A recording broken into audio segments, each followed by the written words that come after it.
Okay, good evening. The Pioneer Valley Regional School District Committee meeting Thursday, July 15th at 7 p.m. It's actually 7:06 now, so I'll call the meeting to order. We're going to run a couple of tests quick here before we get into the agenda. I want to do a test with the people that are on the Google Meet. So first, I'll start with Jim Bell. Jim Bell, can you hear us and unmute and talk to us, please? I'm here. Okay, good. We can hear you, Jim. Thank you. David Young. Here. Eric, okay, we can hear you, David. And Stephanie Winslow, I believe you're on also? Here. Oh, she's in person. Okay, so I'll change Get a that. packet, Stephanie. Okay. Let me just change that. Robin Knight. Okay, You'll be able to continue on with this with the roll call. yeah. Well, Yeah. so David Young and Jim Bell have joined us through Google Meet, and Stephanie Winslow made the trip here. She was on Google Meet, I see her, and then now she walked through the door. So welcome. This is our Mike? first meeting back. Mike, can you hear me? Since the agenda, or since the COVID, oh, there's Michelle. Oh, Michelle's here on Google Meet. Let me just do a test with her computer. Michelle, just say something, unmute yourself so we can hear you. Yes, can you hear me? We can hear you. Okay, I'm sorry. I planned on driving there, but I had another meeting that ran late. No problem. Can you ask her who she can see? How is that camera on the just? the So, chamber? to the people that are on Google Meet, can you see us okay? I can only see you, Mike. Oh, well, I guess that's all that matters. Like, Brennan, I can see everyone. Okay, I'm here. yeah. BNC is going to be moving the cameras around, so whoever's speaking will probably be on your screen. Let's see, there's a picture of a dog on the screen. Who is that? Claire Brennan? Okay, let me. Yeah, hi, that's me. Okay, we can hear you also. I just want to make sure I document who's here by computer. Okay, and you can hear us, Claire? Yes, I can hear and see all of you. Yep.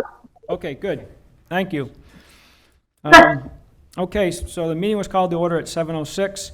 I'd like to welcome everybody back from the crazy 12 months that we've had. Things went considerably well for the situation that we were dealt. With that being said, is there any citizens' comments? I didn't get no emails, and I don't see any citizens here to speak. So we will move on to the superintendent's report. The minutes, sorry, I missed those. Let's see. Yeah, minutes. So, it's June 6th, it's June 10th, 2021. Any questions on those? Yes, Karen. Under 4, reports, have to make two verbs past tense. Fourth line, he also acknowledged. Okay, let me find it. Okay, let me just highlight this. And 4 more down, also acknowledged. Also, Okay? 4 more down from that line, you said? Yep, Where it says also extended? yep, Okay, acknowledged okay, again. I'll just What are you highlight. reviewing? Minutes of the 10th, Yeah, June 10th. page 2, page 1. I did ask Joanne to number the pages, so you'll see numbers on quite a few of the pages. Yay. Just so if you want to, if somebody has a question, just reference the page number, if the page has a number at the bottom, Yep. and then just ask what paragraph you're in, and you should be good. All right, what else you got? Nothing more on that one. Okay. On June 17th, I would just like to make an addition under good and welfare. I would like added a remembrance of John Jack Ware.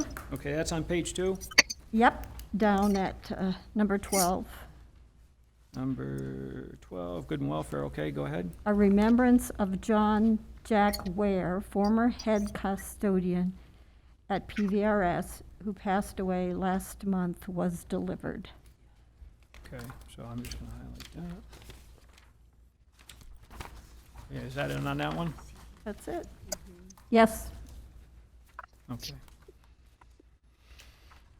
All right, do we have a motion to accept those minutes?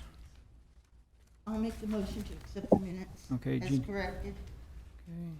I'll second. This is Michelle. okay.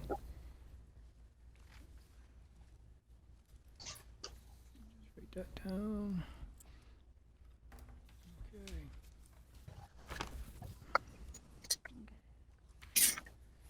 All right, I'm gonna go down through the list that I've got here. Jim Bell, Yes. Stephanie Winslow, Here. Yes. Yes? Sorry. that's all right. Alan Genovese, Yes. Raina Dastos, Yes. Michelle Garuso, Yes. Karen O'Neill, Yes. David Young, Yes. Robin Knight. I wasn't here for the 17th meeting, Okay, so I'll say yes for that one and abstain for that one. all right. Nathan Swartz. Jeannie Milton, Yes. and that's it. All right, that passes. Everybody signed the warrant? Okay. All right. So those are the minutes. Bear with me, if I skip over anything, just remind me, I'll come right back to it. So, superintendent's report. The superintendent is actually at a superintendent's conference in Mashpee.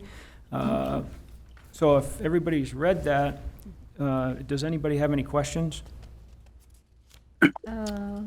No, but I'm really glad to see that we are collaborating with other district specialists in music, art, technology, and other areas. I know it can be, from personal experience, can be very lonely to be the only one in your particular area and no one to have a conversation with about your subject area. So this looks really great to me, and I think it's a good move. Okay. I did have a question. Well, first of all, I wish the superintendent was here so that we could talk about the outdoor classroom. So I'm going to ask that you put it on the next agenda so we can do that. For the outdoor classroom? Yeah, I was confused. It talked about, unfortunately, the delay in the contracts received from a company who was awarded a bid and the increase in costs from the original estimates received were too high and so forth. This is a project that I think we received the information that started this thing in January. And it seemed like a lot didn't happen because, first of all, let me say, I have a lot of faith in our Director of Finances. I know Tanya as the procurement officer. If she was involved in this right away, I don't think I would be reading. Unfortunately, we're not going to be able to do that because I think she would have put things in place correctly. It wasn't until May, and I think it was at the last meeting, that we learned that it wasn't done correctly and the attorney was involved and then basically directed this project to be done correctly and bids and contracts and so forth. So when it just says contracts came in late, I'd like to know how that all happened and how much money has been spent for the grant, who was overseeing the project. Since January, have we been paying out any funds from that? If we're going to be responsible for returning money to the state, because that was a grant and it wasn't spent accordingly. So I have a lot of questions around that. So please put it on the next agenda. Okay. And if you are so inclined, maybe follow some of those things up with, I know that the attorney was involved in a part of this, so maybe the chair and you could have a conversation with the attorney to get more clarification. Yeah. So I do know more to this whole situation because last week, Julie contacted me and, she kept me in the loop and in all the emails, and we had phone discussions with the attorney, had phone discussions with the superintendent. So there's information that I can't speak to without probably going into an executive session. I didn't know if were you going to speak on this, Robin? I have the Same same thing. concern. I mean, if somebody wanted to entertain a motion to discuss this in executive session at the next meeting, that's probably the best avenue, because there's information that probably can't be really shared outside of that unless the attorney said we could discuss, Right. you know, But I would, my feeling on it. yeah, I would suggest, it doesn't need a motion to go in executive session then. I think my thinking is that once you have an opportunity with the chair to discuss this with the Yeah. attorney, they could specifically tell you if it was appropriate to go into executive session, specifically what that would be under. If I were to make that motion, I wouldn't be able to Yeah. provide the citation of Yeah. why. So I will do a follow-up with Julie Burke, the chair, and the attorney, and because there's questions that need to be answered pertaining to the project, and see if he feels it's warranted to go into an executive session or it can be done in public. So that's, Okay, very I'll good. follow through with that. Yeah, thank you. Yep. Mike, this is David. Could I speak? Yes, go ahead, David. Most grants are reimbursement grants. So if we had any expenditures under the grant, they won't be chargeable to the grant. And we may not have to pay back the grant source, but we got a problem paying for whatever we expended ourselves, because that was our revenue source. And it, so I see there's going to be an attempt to reprogram it. So, you know, another question would be how are we going to meet any expenses that we Yeah. incurred? I personally would like to see us try to proceed with this, if same project, different day. I got to think this is discussed in executive session, because I don't really know what's going on. But the most recent meeting with an executive session had 3 reasons for going into it, which is kind of serious. It was, I don't remember them all. Complaint against a public official and pending I don't remember them all. Eventually, they're going to need to be some minutes. I personally feel I can't attend executive sessions because of my other roles. And that way I won't hear anything that's privileged that the public doesn't have a right to hear. So I put myself in that same boat. But the public and those of us not in executive session do have a right to figure out what's going on. So was the previous executive session, apparently, is that still ongoing and there are no minutes? I don't believe so. I don't So believe the last one is, David. I think that was done. But this one here, I'll let the legal counsel guide us on if it needs to be or it can be open in an open session. The only thing I could see it going into executive session for would possibly be because of personnel. Maybe if there's anything that they feel that we couldn't discuss in a public meeting. But I'll let them guide us through that. That's what we pay them for. And, you know, I just assume have as much of it out in public as possible, but if they feel it needs to go into an executive session, then I think that would be the avenue to maybe ask all the questions. Thank you. Thank you, David. Yes, Jean? So Mike, is this a definite cancellation of the outdoor classroom? This is, as of last Friday afternoon, after talking with the superintendent, it was his choice because of funds. Now, if we go into executive session, we're under a tight time frame, and that's August 31st.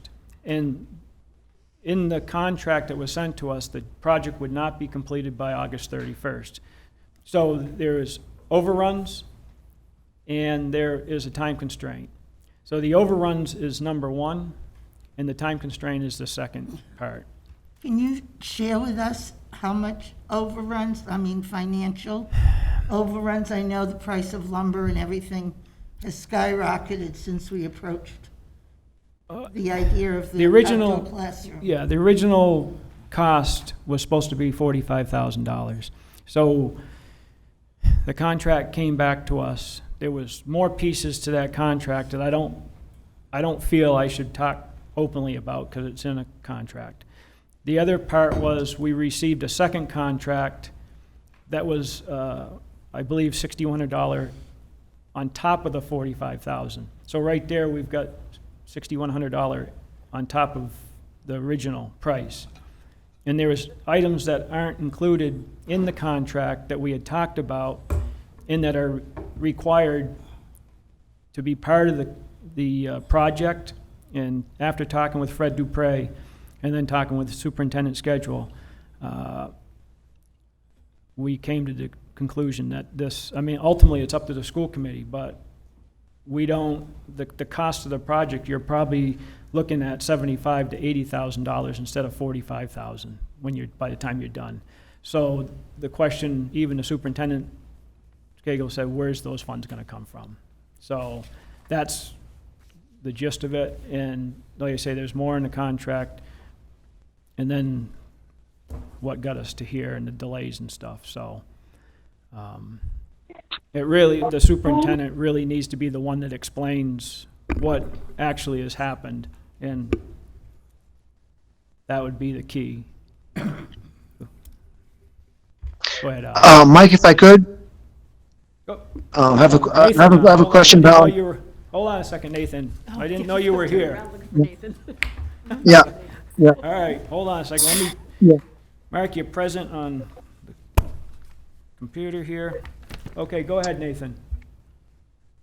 Yeah, thanks, Mike. I've been trying to get on the meeting on my computer. It keeps on saying no. I'm on my phone. So I'm wondering how much of the cost overrides are related to the additional like the electric and lighting and that phase of the plan. Well, it's unfortunately part of this contract. When you see the contract, you'll understand that there's more than just those items and what is written into that contract. I don't want to get into specifics, but you'll be asking some questions. So I don't want to really get into the meat of the contract just because it isn't part of our documents tonight, and it can be provided at the next meeting, and probably with that item, it probably would be an executive session because it is a contract, but legal counsel will guide us on that, I'm sure. Yes, Alan? So I will hold my questions, but I do have a couple of Yeah, I would. confusing things. The question, there's a lot Yeah. to it. I mean, Julie and I probably spent 6 hours on the phone on Friday alone. I mean, last week was, for vacation, I think there was probably 15 hours of school committee stuff. And Julie, same thing. She's on vacation now, and she was answering questions about the meeting tonight. And then when she was on vacation before. So she's been putting in a lot of time, even while she's been on vacation. I applaud her that. She's included me on everything. And so anything with Fred Dupre that's been handling the project, Fred would be probably the key person to explain a lot of it and tell you why. Right. Well, I'm looking forward to that. So has any money been spent from the grant to date? So there was. This isn't working for me? Part of the grant had to be Get rid of spent on, no. Thank you. There should be a spreadsheet that shows what grant money has been spent on up until before June 30th. And then the next set of the grant money needs to be spent by August 31st. So who and what got covered, you'd have to see the spreadsheet to have it explained to you. Okay. It's, there's some of it in the accounts payable reports that we got for the farm and gardening project. Yes, that stuff has moved on. Because when the delay came because of the project, they shifted the money, they amended the grant, so the project money could go up until August 31st. And then they used some of the gardening funds prior up to the June 30th deadline for expenditure, so. But that's those pieces, and then Okay. the ropes course was gonna be part of the grant, but that actually come out of the rural aid money that we voted on at the last meeting. Right. So the committee actually voted to accept the grant in like April, wasn't it? Right. Several months later. And These other funds will be there's a going. lot of questions Okay. that I know you guys will Thank you. have, and I think the best time is to wait for the superintendent to explain it and have probably Fred Dupre here as well. All right, thank you. I think the main question is also the personnel that was paid. That's my question. So I think that's, yeah. But I will touch base with Julie and Fred, and we'll get that set up for the next meeting. Thank you. Okay. If there's a mechanism for, perhaps we forward our questions to you, and you could put those together as a package when you have your conversation with the attorney, that might expedite things so that Yeah. we're not coming to a meeting and then he hasn't, he's unaware of maybe some questions that come up that allows him to be prepared Right. for. Yeah, anybody has any questions, you can send them to me. You can include Julie in it, and we'll get it to legal counsel. Okay, thank you. All right. Is there any other questions on the superintendent's report? And probably at the next meeting, we'll just have him touch base on this. We'll have him do a review of this himself when he's back. I think that would be also good. Is there a date you would like these questions to you? I think, what was the date? Let's just say we ended up having a special meeting. I think there's, Next Thursday. say, July 22nd, so probably by Monday. And then if they decide to, we could have that just as a special meeting. If it was going to be closed-door session, or even if it was open to the public, we could still hold that, so we wouldn't take up a lot of time at the next meeting. Okay, That might be crucial. makes sense, thanks. Okay, so I'll take care of that. All right. Is Tanya on? Did she call in yet? Mike, I am here. I'm on mute because there's probably a lot of background noise because I am at an event of my son's this evening. But there aren't the typical financial reports this evening because, as you know, the warrant was just processed for today. So we will be working on reconciling and closing out the books for FY21. And I have actually requested and spoke to John and Julie and Mike that I would like to have a meeting on the 29th of June, which would be the following Thursday, so that I can provide a final financial wrap-up for you in hopes that the books will be closed and the balance sheet will be prepared for the state at that point in time. So that might be a good date to also do the executive session that you guys are looking to do. But right now, the bank statements have all been reconciled for the month of June as of today by the treasurer, so that will allow me to do my cash checks. All of the payroll and everything has been processed and accrued, and all the other things that need to be done so that I can proceed with year-end process have been completed as of today, which was the deadline that I gave my staff.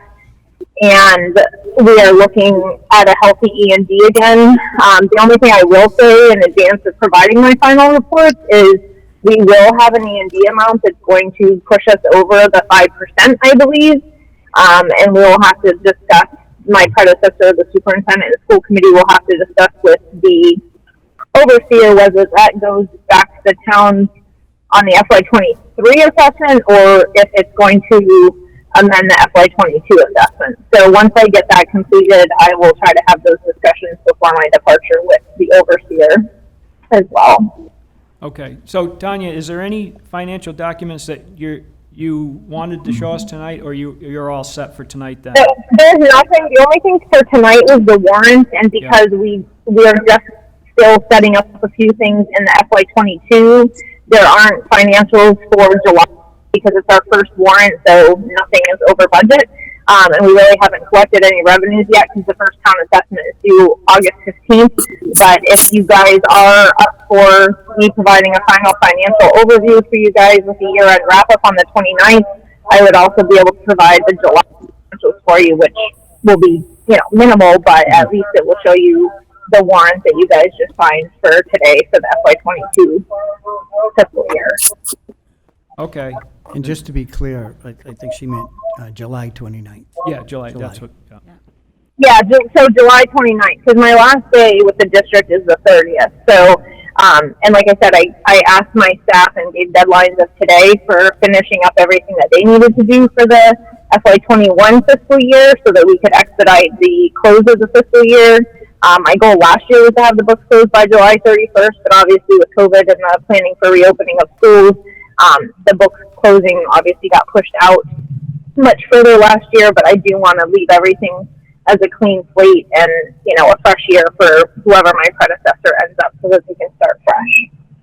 Okay. Hey, Mike, I have a request, and that is that we see I would like to see a school committee expenditure report.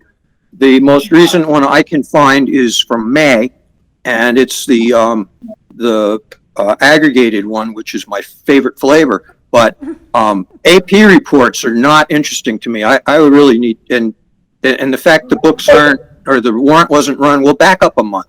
But maybe I've lost something. I haven't seen them since May. Hold on, Tanya. You have reports from June 10th as well.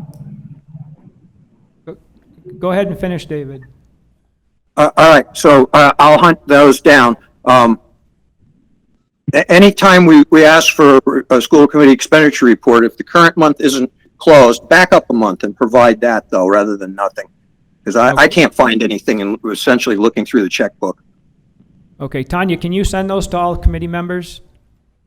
The June 10th reports were sent for the last school committee meeting, and the next report would be June 30th, and that is not complete at this time because the year-end warrant that was run on 7/15 is to pay our final bills for FY21, which means it literally the checks were printed and signed today. So preparing those reports and analyzing them is not something that was in compliance with our documentation, and there's other adjustments that need to be made for year end. So a 6/30 report is typically not provided until August, but I am closing the books by July 30th this year, and we'll be able to provide that at a meeting at the end of this month. If the meeting is not held, I will provide those reports in expenditure form, revenue form, and the consolidated by category report that I normally provide for you guys. But the June 10th documents were provided. They did go out in a separate email, but we did have them at the last meeting, and they were all presented and provided in a timely fashion. Okay. Just so everybody's aware, when I talked to Joanne about sending out these attachments, when they send out multiple emails with multiple attachments, I'm trying to get the attachments all sent on one email. So we're not having to scroll through multiple emails. And I touched base on that today when I had her I said, don't go too far and try to do it, but if you can put page numbers on today when you're printing, please do so we can go through it. So hopefully, moving forward, we'll have the page numbers on the documents with multiple pages, and if there's emails sent out with attachments, before the final send out, all of the attachments should be on one email, so you can just open it. Like, I know Tanya had sent out some financial stuff, but it wasn't part of Joanne, so you got two different emails from two different people with multiple attachments, so that can get kind of confusing. So we're trying to streamline that. So at the next meeting, hopefully we'll definitely have everything on one email for the attachments, and then if there's multiple pages, they'll be numbered so we can keep things straight. David, is there anything that she can provide you that might help you? Yeah, she could resend that, because I've spent all this time looking for it, and I guess my computer ate it. Okay, yeah, I think it went out, it was a separate email, and like I say, it wasn't part of the superintendent's secretary's email, so I had the same problem, and that's why I brought it up, and hopefully we can streamline that in the future. So, Tanya, if you could resend that to him, that'd be great. Yeah, I'll be happy to resend that, and I can re-forward the email to the full committee if there's anybody else that doesn't have that available either.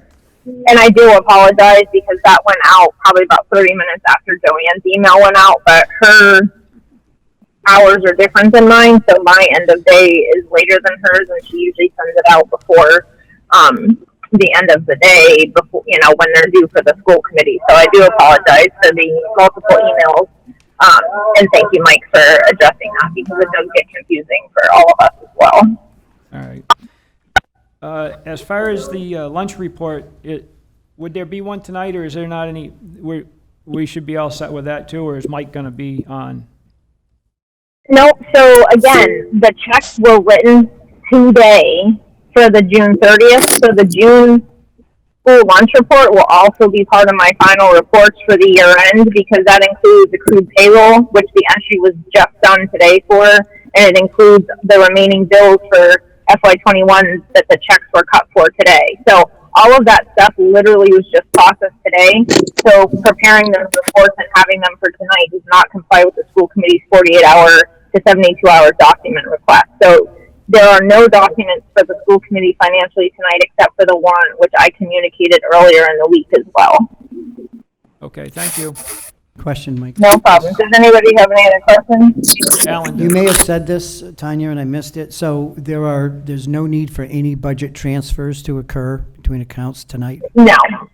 No, there's no transfers that need to happen. The only thing that I was originally concerned about was if our choice or charter came in higher than what we transferred at the last meeting.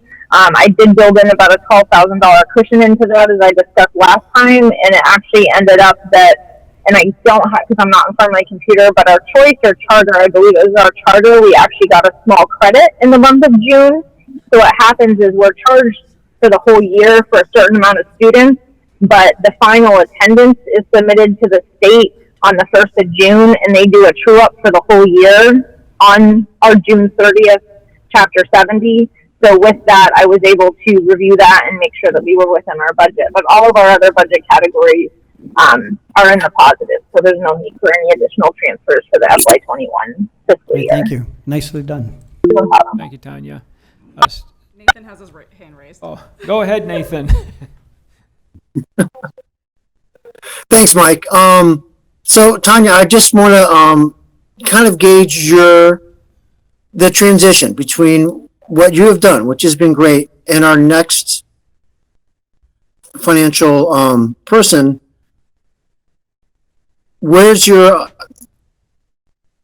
How will you help us out with that?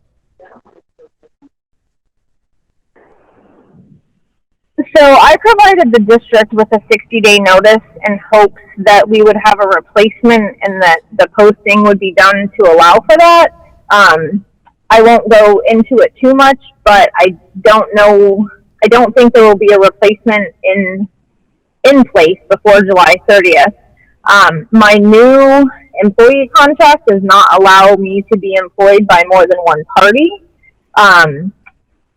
If we hire somebody that is competent and has been a business manager in, New Hampshire, Vermont, Massachusetts, Connecticut, doing the job should not be an issue, but I would like to be able to provide some contracted services, possibly during evening hours, to help and just kind of give them the lay of the land, show them the budget documents, show them my budget management tools that I use, and depending on whether or not they know the software, they may need kind of a tutorial on the software as well. That has not been worked out with the school committee at this point. I know there's a piece on the agenda to discuss the salary range for this position.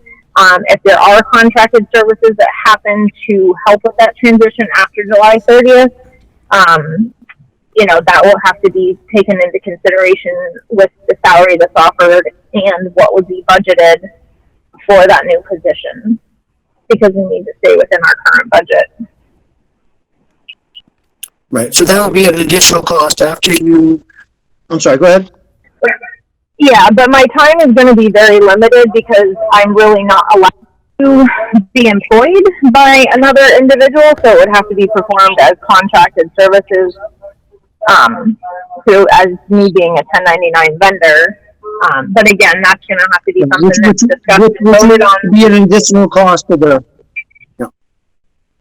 Yeah, so it would be an additional cost or overlap per se in the budget for that time.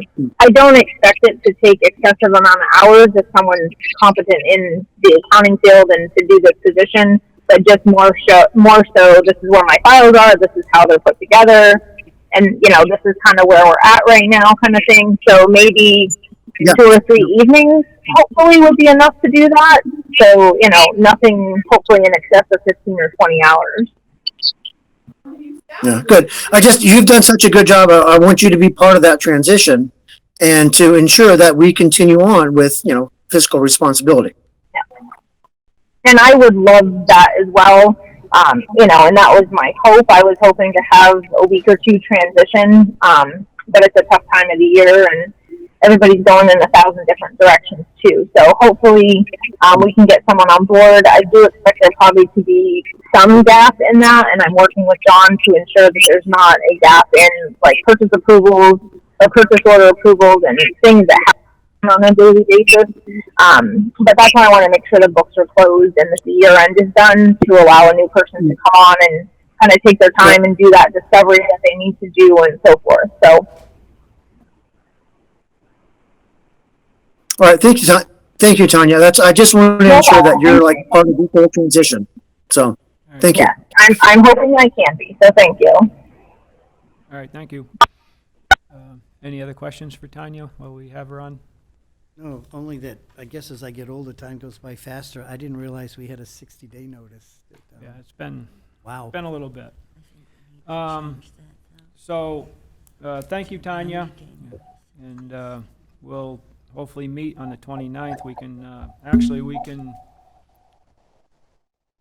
I can entertain a motion to meet on the 29th if you guys so choose to. So moved. What's that? I move that we meet on the 29th. Yeah, I'll second that. Nathan, second. Mr. Chair, I have a question. Okay, hold on a second. Let me write this down. Is that at 7? All right, so hold on. So we got a motion by Karen for the 29th and a second by Nathan. Any discussion? Michelle, you got anything for discussion? Not for this motion. Okay, so let's finish this motion out, and then we can come back to your question that you had. Would this be at 7 o'clock? Yeah, it would be same as regular school committee meeting at 7 o'clock. And that would be on the 29th. And I will get that information to Joanne, and I'll have Joanne and John, and I guess myself, will talk with Tanya, and she'll have all her, whatever she's going to present for documents, and she'll make an agenda up with John and Joanne. And have that sent out for the 29th. All right, so we're going to vote on that.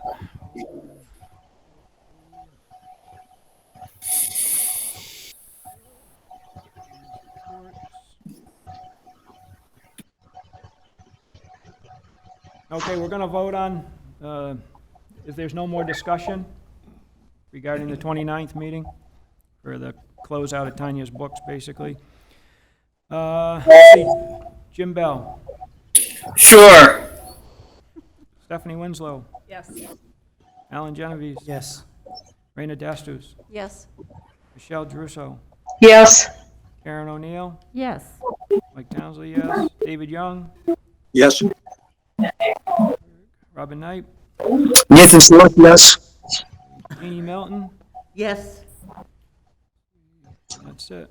All yeses, motion passes. So we'll have a meeting. Tanya, the 29th, 7 o'clock. Thank you guys. I appreciate it. All right, thank you. No problem. All right. So, Michelle Giroso, you had a question? Yeah, did we ever formally accept Tanya's resignation? I don't remember it being on a school committee agenda and we discussing it. Not that she can't go, but I mean, isn't this proper protocol when something like that happens? Well, if you'd like to, I'll entertain, if you want to entertain a motion to do that. Well, Yes. could I just tell you from a historic perspective, this question has come to the school committee in the past, and Fred Dupre's question to us was, what's your practice? And we have not had a history of voting to accept people's resignations. Okay, so if there's no motion and no second. Well, I'd like to move that.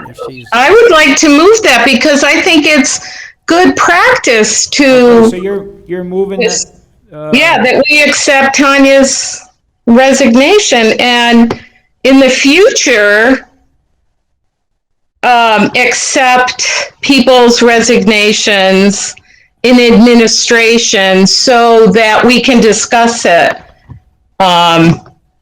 about what the future will be. Because 60 days was a long time ago and we never discussed this. is there a second? I'll second it.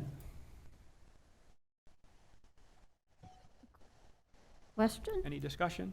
Are we now then initiating a new practice?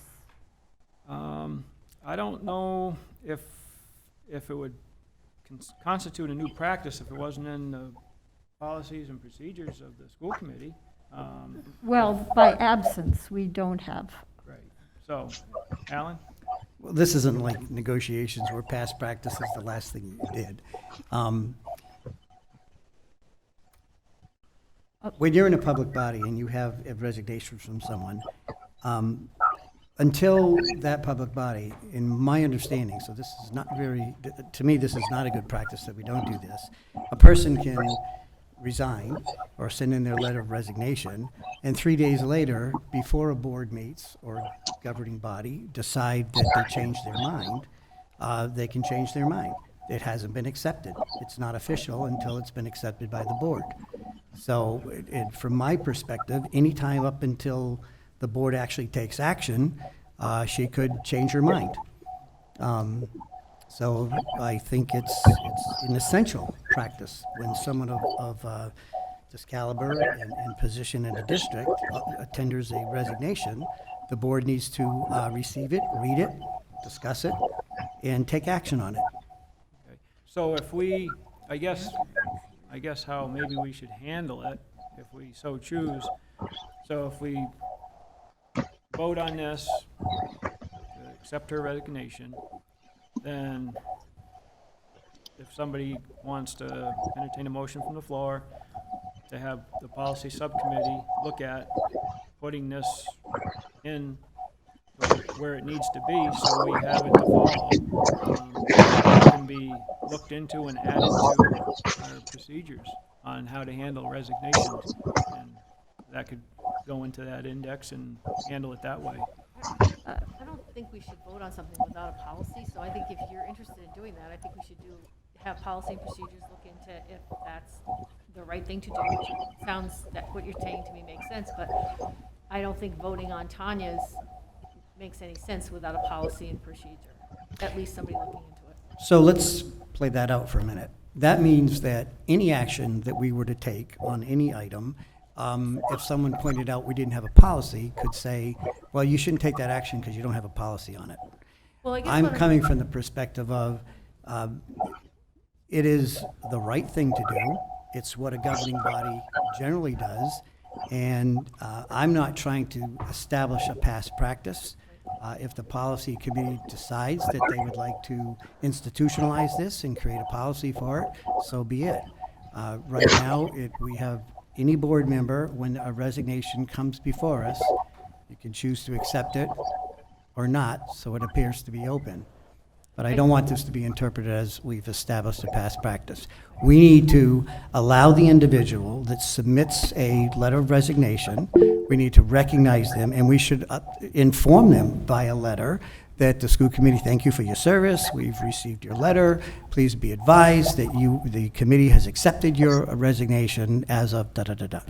That's just correct protocol. Can I just ask a question? Like, and maybe everyone else knows this, but is she hired by the school committee or is she hired by Jonathan? Like, who hired her? Hired by the school, Superintendent? hired by the school Did she committee. interview with the school committee, and did we hire her?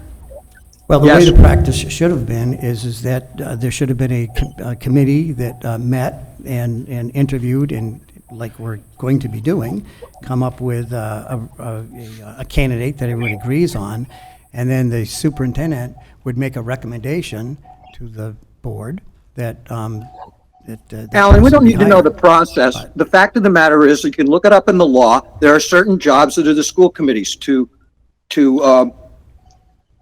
appoint, and the nurse and the doctor and the business manager are among them. I think when you research it further, you'll find out it's a standing practice. Karen had her hand up.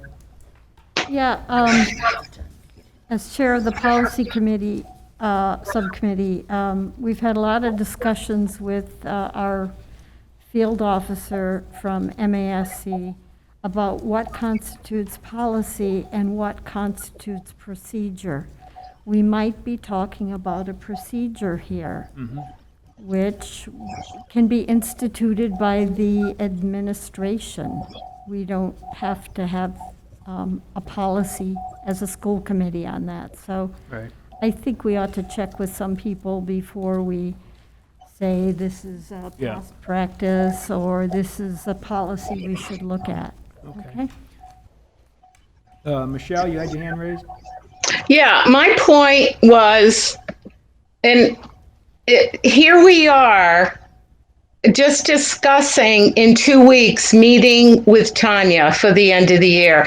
If we had accepted her resignation at the next school committee meeting, I can't even remember when I read her email that she was resigning, we could have had a discussion and had a plan of action for this position.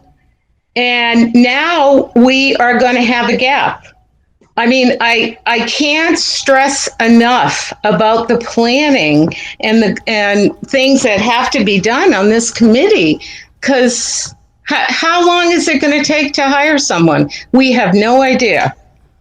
And so I would hope that in the future that any strategic positions for the operation of our schools, and a business manager is very critical, that we have proper procedure and protocol and transparency so that we know where we are headed with these positions.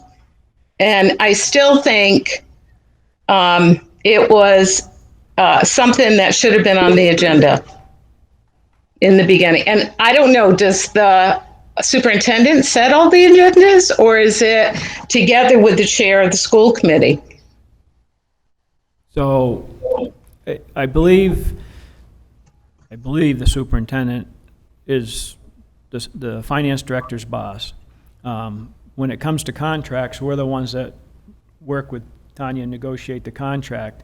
She was hired prior to me coming on, but any contract renewal, the school committee did renew the contracts. And if you go down through her description of her job, she answers to the superintendent.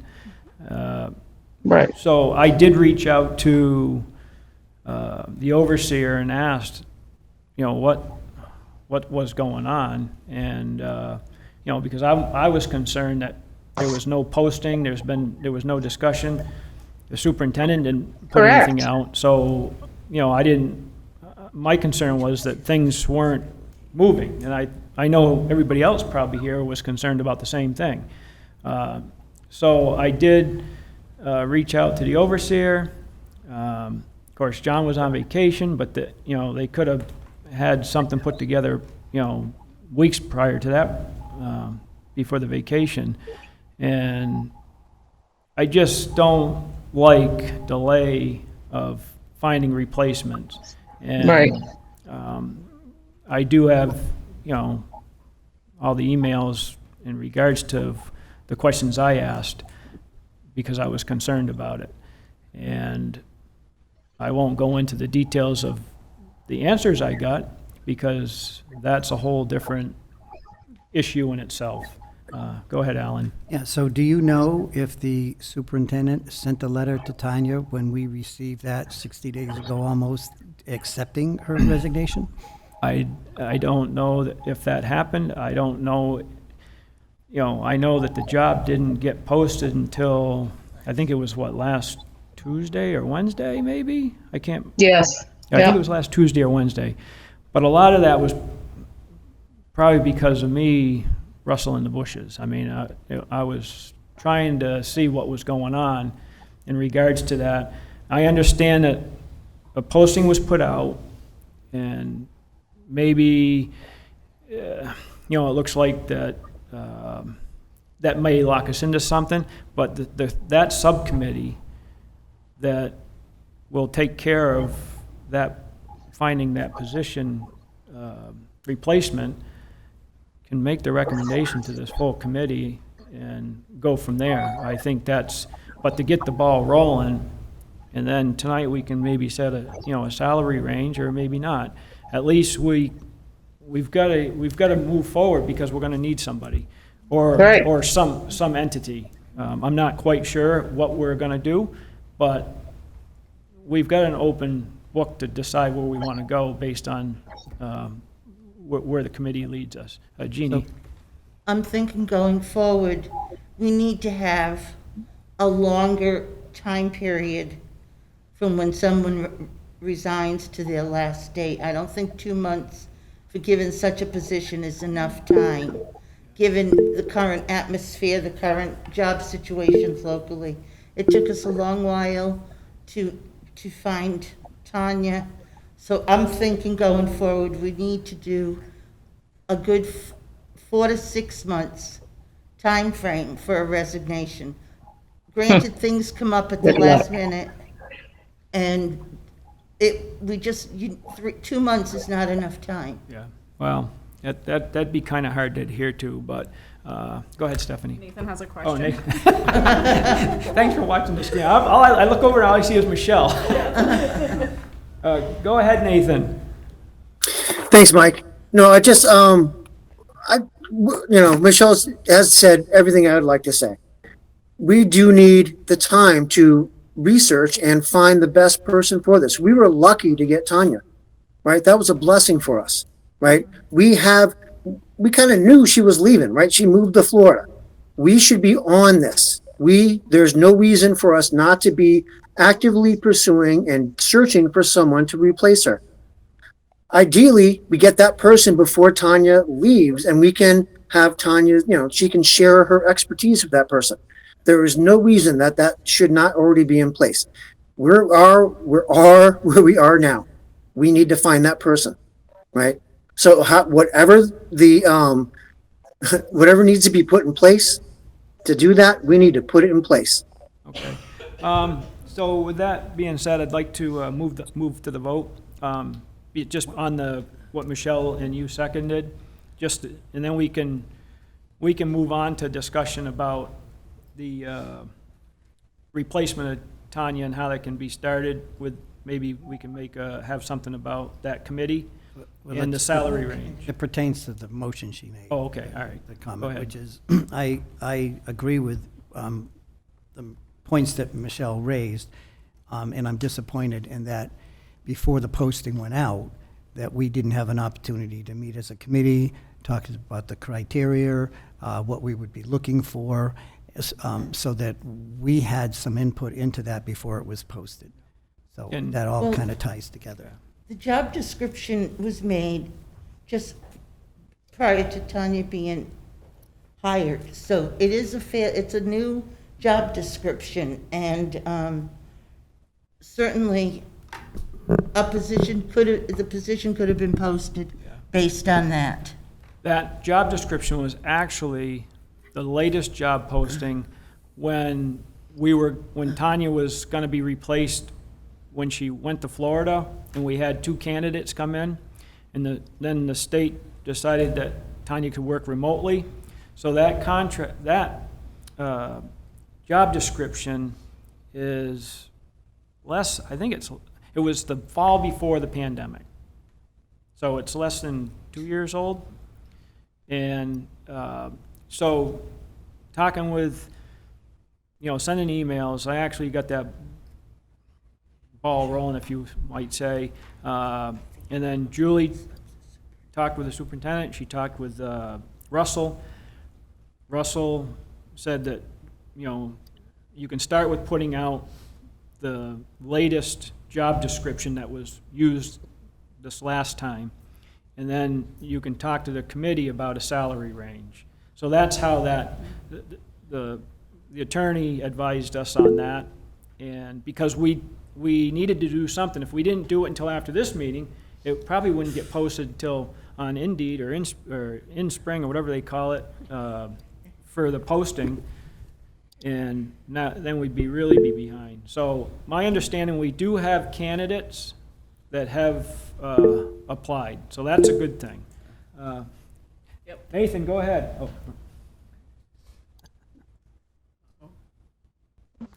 Thanks, Mike. I'm just thinking about like the parameters of the job have changed a little bit. We now have, we have Joanne, we have people in the administrator's office who are taking on a lot of those responsibilities, who have been working with Tanya. So we don't necessarily need a Tanya. We need someone who can work with the people who are already in place. Does that make any sense? No, it doesn't. It's that is not, because of I think the state law, what they require for that position. And that was, I think, one of the, big hangups with getting a qualified person last time. We only had 2 applicants. This time we have more applicants, which is a good thing. And hopefully that they have qualifications for that position to hopefully eliminate holding up a replacement of that position, which would be good. Robin? So just a question. If, ideally, we would all love to give 6 months' notice. I think that's not realistic in any way, shape, or form. But even with 2 months' notice, I think that's adequate notice from Tanya. I think the real issue is that the job wasn't posted. And I think that, we're now scurrying to catch up for the failure of that job to be posted. And if it wasn't for you, Mike, Yes. may not have, It wouldn't have been- you've been doing a lot of the administrative work here, it seems, behind the scenes, but, and for that, I thank you. We could have also had a conversation of expanding that and maybe looking at, a management service or some other option, so when we posted it, it had a more depth and breadth to the posting, so that we were not just looking at individuals, but perhaps a firm or someone that could look at that, and we could look at what the scope of work might be and get a better understanding. Certainly you need a business administrator oversee the people that are doing the financial work and checking and making sure things are accurate. We absolutely need a business Add on to that, though, manager. that when we do that, like, that takes another month for us to do that, so that's where you would like the more time. But Go ahead, David. Mike, I think we should be prepared to hire an interim solution if the search goes the way I expect it has. A business manager is like a town accountant, only with a bigger budget than most of our towns. And the underlings can't carry the water. We've suffered from having a combined business director superintendency where the eye was not on the ball. We don't want to take our eye off the ball a bit, and we can't cruise. We need to replace Tanya, and I think the motion we're discussing is whether to accept her resignation, correct? That's correct. So All right. I think we'll move to get that vote taken care of. So this is a motion made by Michelle to move to accept the resignation of Tanya Gaylord from Finance Director, and seconded by Alan Genovese. So I'll go down through the list. Jim Bell, Yes. Stephanie Winslow, Yes. Alan Genovese, Yes. Raina Dastus, Yes. Michelle Giurso, Yes. Karen O'Neill, Yes. Mike Townsley, yes. David Young, No. Julie Burke, Robin Knight, no, Nathan Swartz, Abstain.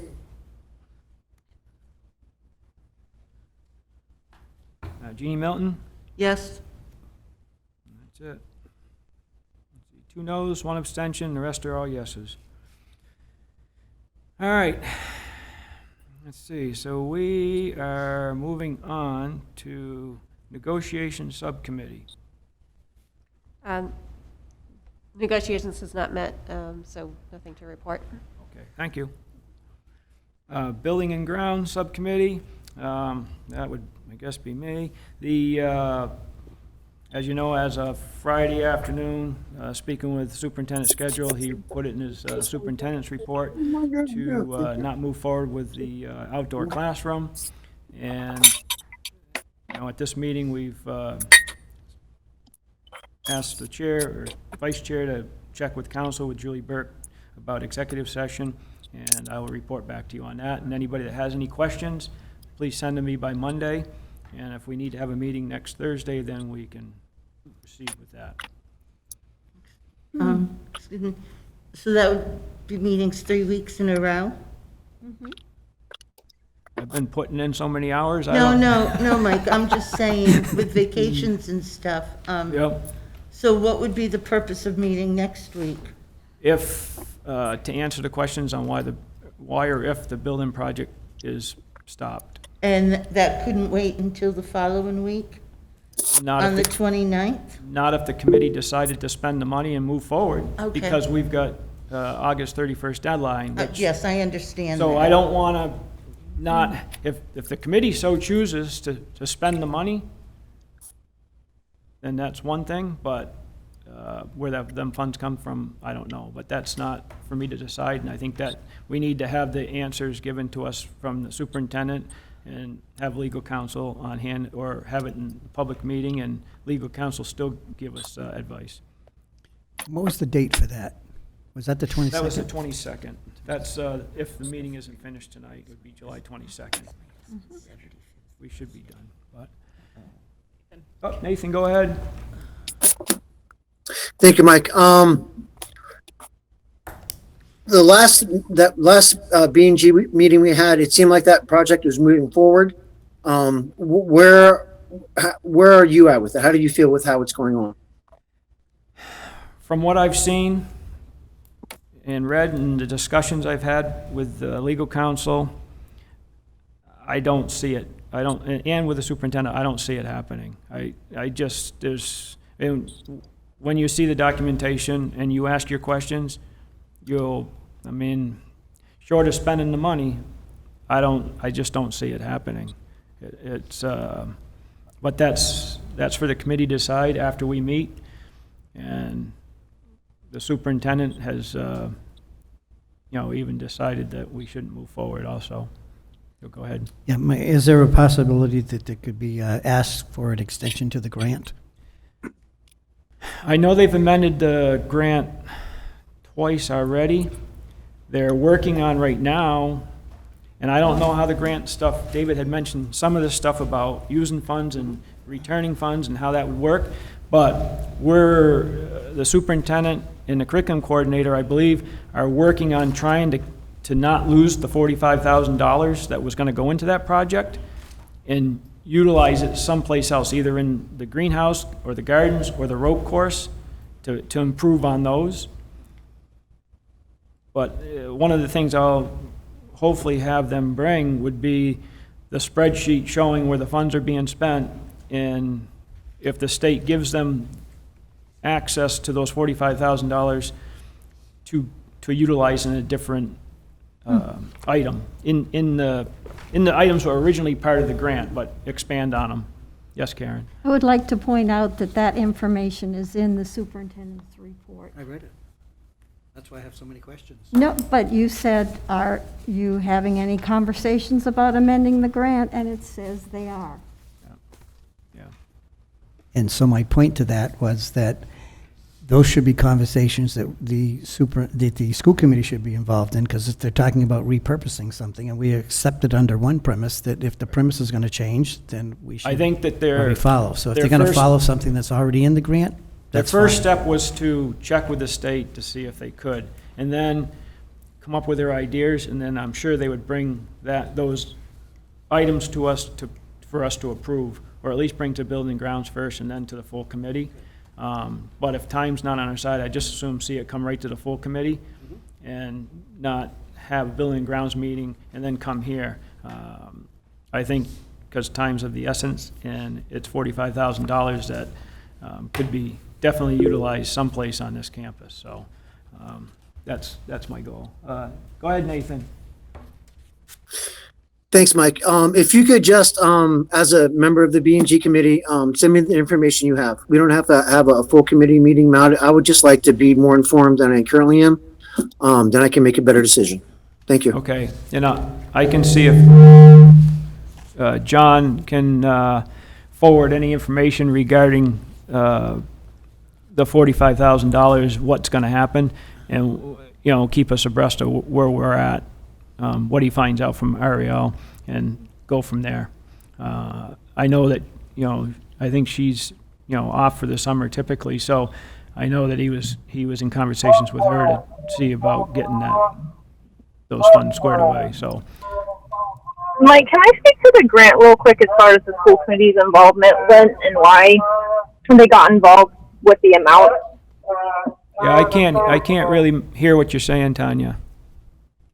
I was just curious if I could just briefly discuss the process of the grant, because typically a grant does not get approved through the school committee. The reason that this did is because a singular piece of the project was over $25,000, which had to be approved. Yeah, so But none of the other items. Tanya, can I just interrupt you? Sure. I think we're beyond that stage. I think we've got a lot more questions, you know, beyond the process of that grant. The grant, I Right, think, but I guess you my know, point the is- grant was awarded to us last August. Right. And My biggest point We- is that I we don't as a- necessarily think, depending on what is decided for the use of the expenditures, that I it needs can't to go hear back anything to you're the saying, building Tanya. ground. I don't think that the school committee will need to revote the use of those as long as it's not something that has to go to the state for approval. Well, we'll have to see, when the grant, if we find out that we can utilize the grant funds on something else, the $45,000, I think that the school committee, because we vote to accept the funds, which we did, delayed, of course, you know, whether it's putting more money into greenhouses or more money into a ropes course, I think the school committee should be involved in what where we should be going with it, or take the recommendation from the superintendent or the curriculum coordinator, what they would recommend, and then we would, as a school committee, approve that. So we're just in a holding pattern until we find out what the deal is with the $45,000, and then we can hopefully have a meeting next week and answer everybody's questions, and everybody can see what. So I guess my point is, we get multiple grants every year, and the school Yeah, committee is hold on, not Tanya, we involved. can't hear a thing you're saying. The grants we get from the state yearly, none of that is voted by the school committee. We prepare budgets that are submitted to the state, and the state approves them. So why, I don't know if this is a precedent you want to set for every grant, because if it is, we could be up against like approval deadlines and submission deadlines if you guys want to approve every budget line of every grant that we write, because there are multiple for special ed and Title I and all these other grants that we write. Tanya, let me interrupt you. We're, on this grant, we're beyond that point. We need to get answers to what happened and transpired in regards to the project. We'll wait to get a report from the superintendent on the $45,000, if it's going to be utilized for something else, and let them make the recommendations to us, and then we can give them the thumbs up. I mean, that's, I believe, how it works, but discussing. Like I said, I mean, I guess my point is typically the school committee doesn't approve line-by-line grant budgets. The only reason it was done that way this time was because there was a construction project that exceeded the $25,000. If these funds are split for projects under that $25,000, I don't believe the school committee needs to approve it. If this is a precedent you guys want to set, then that's going to be something that will need to be discussed and handled with the new financial person and grant manager. All right, well, we'll cross that bridge when we get to it. We've got to get through this first hurdle first, and that's answering the questions, or having the superintendent answer the questions of where we're at. So I think that probably is it for building and grounds, unless anybody else has a question. Okay, curriculum personnel. Nathan has another question. Nathan, go ahead. Oh, I think he took his hand down. Curriculum and personnel? We have not met. I believe this section was cut and pasted from a previous agenda. We do not have anything to discuss about the superintendent evaluation process. Okay. So no report. All right, no report. Okay. Budget Subcommittee, there's nothing to report on that, other than we're gonna be in need of a finance director soon. We haven't met, so hopefully, after we get through the process on the 29th and hopefully get somebody in that position or a firm, then we can start, the Budget Subcommittee can meet with them and get rolling on what's gonna happen. I like to start early. I don't even like waiting until October, so hopefully we can start discussing next year's budget with the changes that may happen. Is there a hand up over there? It keeps blinking on and off. Nathan, you got your hand up? Yeah, it's me. Thank you. He took it. So I'm sorry, to go back to the pavilion grant, when should we expect the superintendent, when are we going to get answers from him about what's going on? Can you repeat Like, that? I'm sorry, we left that conversation with, we're going to get answers from the superintendent. I'm looking for a timeline on that. Yes, okay. I think that's, he's talking about next Thursday. He's talking about the 29th. We have. Oh, the 29th. Just tell him we have a meeting for the 29th. Yeah, the 29th, we have a meeting, we voted on tonight for the 29th at 7 PM to get the finance Okay. report from Tanya. I didn't quite hear what he was Oh, saying. no, I think he's talking about the questions from the superintendent, so would that be For on the the outdoor 22nd? classrooms? The outdoor Oh, next. well, The hopefully that'll 22nd. happen next, hopefully that'll happen next Thursday if, I get the questions. Send me any questions that you have, Nathan, and the rest of the members here are gonna, and I'll compile that, and then we'll get those, Do. Yeah, I'm sorry if my connection is breaking in and out.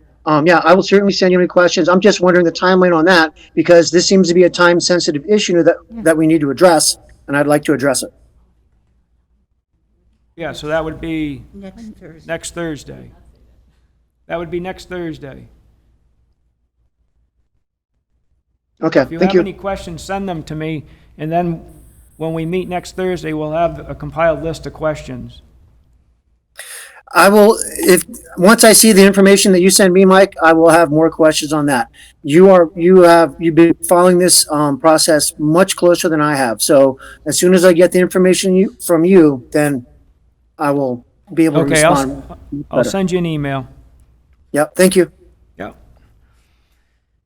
All right, so where were we here? Policy? Policy Subcommittee. We meet on the 27th, I believe, the 27th, yes? With Yes. Tracy Novick from MASC to continue on portions of the policy manual, which we didn't even have before. I won't be able to make that meeting. Yeah, I'm not sure if I can make that meeting. Oh, you said you either. could. I did, and then I was looking at my calendar, and I'm supposed to be helping to clean up part of the road, one of the roads for the triathlon in Greenfield that evening. Yep, but this is really important, and Tracy's only available certain times, and I was counting on that quorum, that included you. And also, Alan, you told me you'd be available remotely during that period of time. Are you? Ended up, I have another meeting exactly at that time.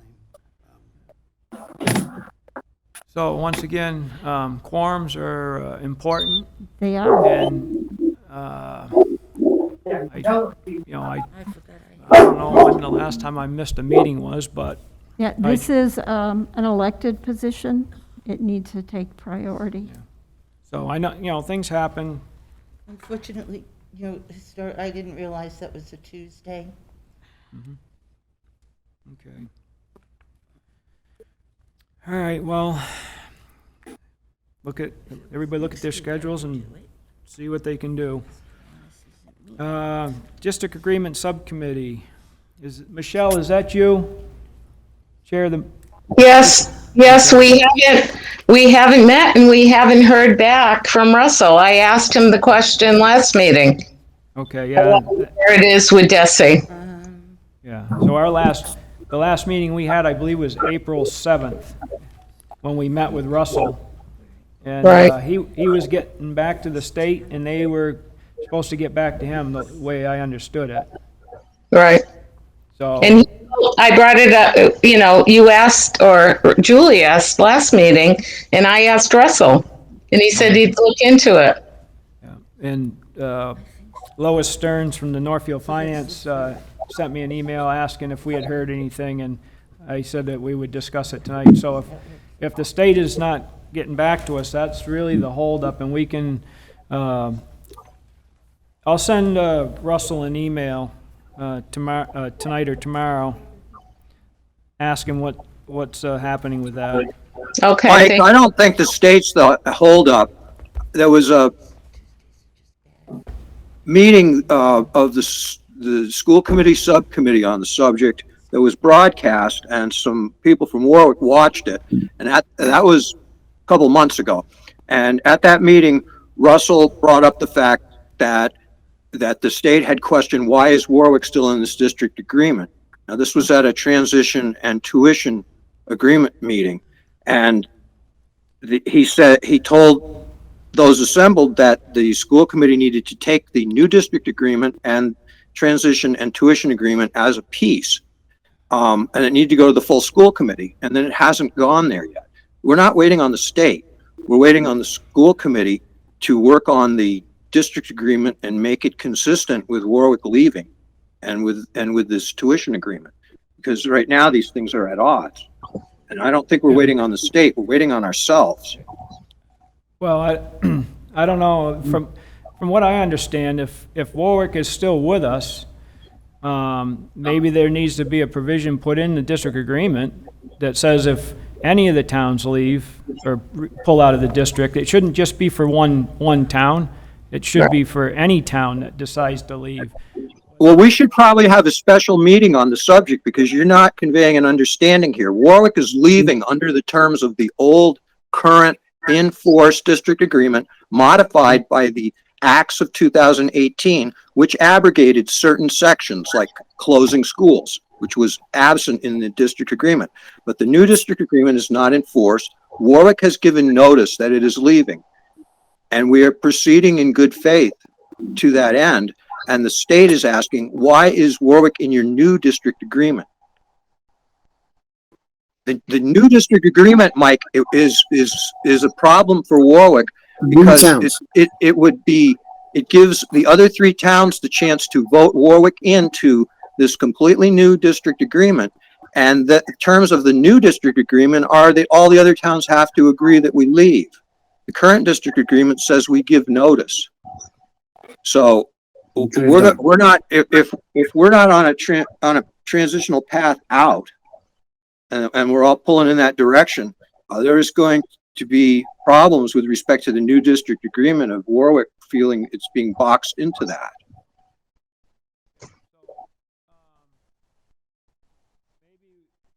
I don't know. All I can do is go by what legal counsel in the state does. So they need to figure out what the path is for us, to decide what the correct action is. I don't know if the school committee knows what the legal or correct path is. And I'm not disagreeing with you, David.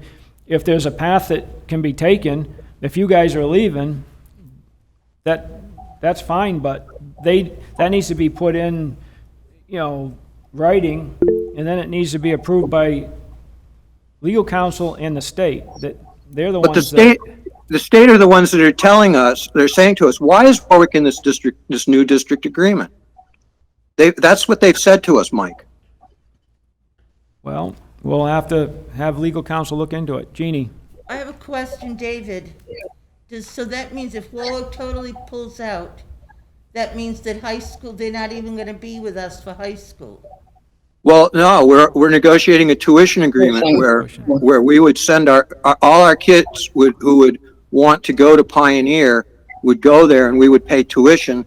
And moreover, my understanding, because we faced this with with Irving kids coming to Pioneer, if our kids wanted to choice out to go to Gil Montague or to Mahar, we would pay Pioneer the tuition agreement, and Pioneer would pay the $5,000. We wouldn't get off on the cheap.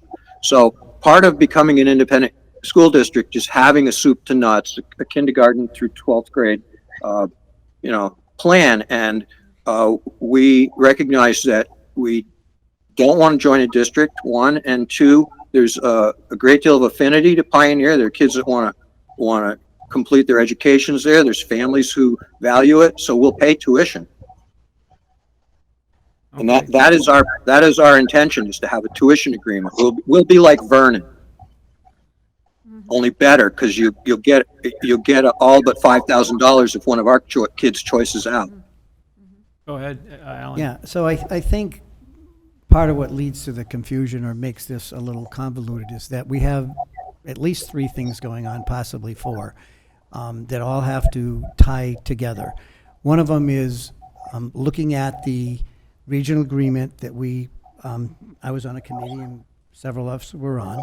And so we finished that work and it went to Desi, and then Desi looked at it and said, well, wait a minute, but why is it still in there? So we need to go back, and the first thing is to finish looking through the regional agreement, the new one, and removing the references and so forth that involve Warwick.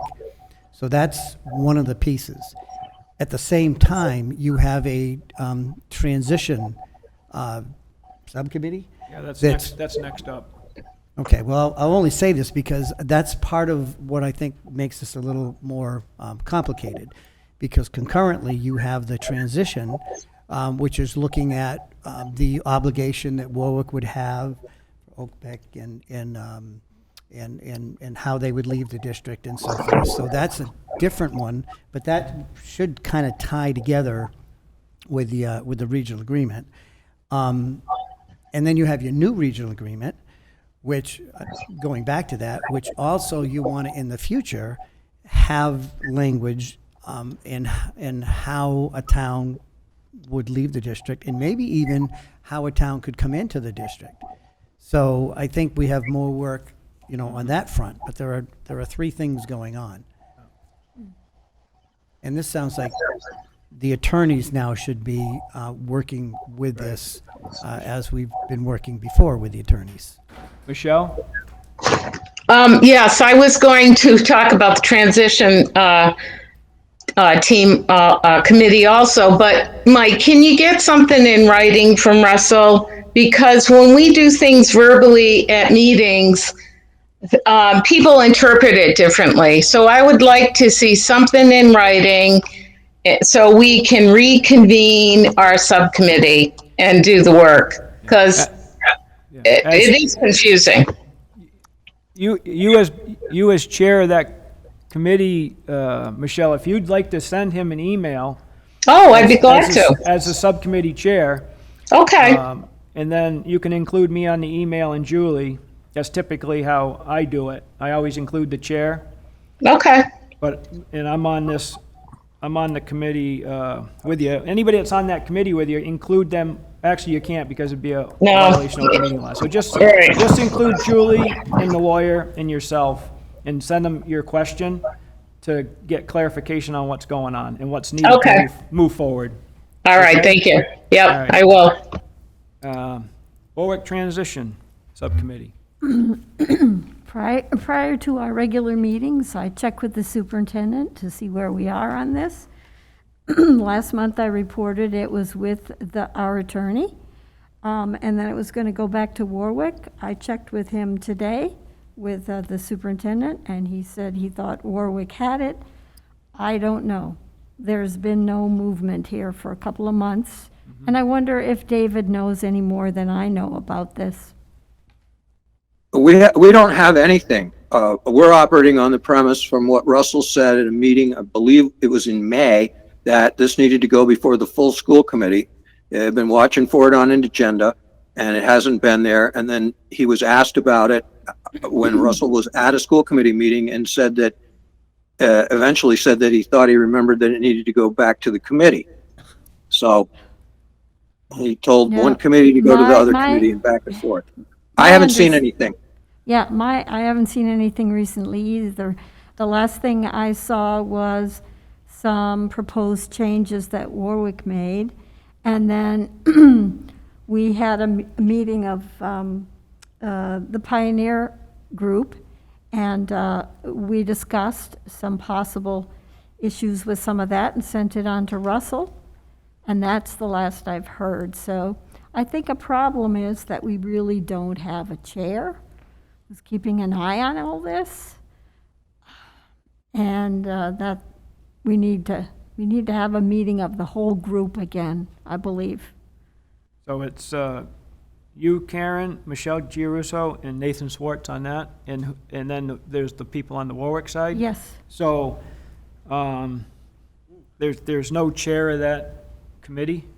Not of our portion of it. Okay. Does any one of you three, Nathan, Michelle, or Karen, would one of you want to be the chair? I would do it, Mike, but I live in Warwick, so I feel it's not my place. Yeah, right. I would rather have one of the other two committee members do that. Okay. Michelle or Karen? Karen, I thought you were chair. Chair, two already, right? Yeah. Yeah, so Yeah. three I would be. Yeah, I've been doing the reporting, but that's, Michelle, would you want to be the chair? Yeah, I'll do it.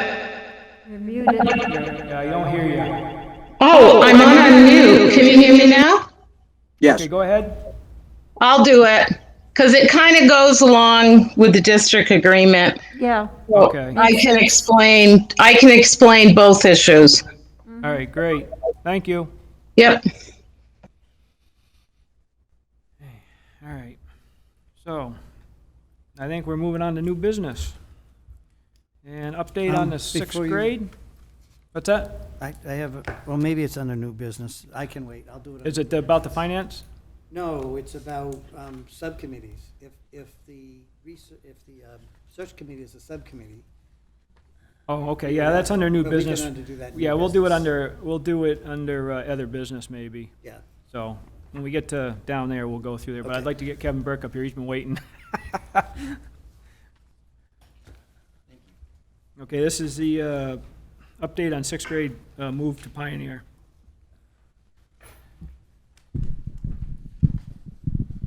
Good evening. It's nice to see everyone in person, actually, or most of you in person at least. So we started our work with the sixth grade committee.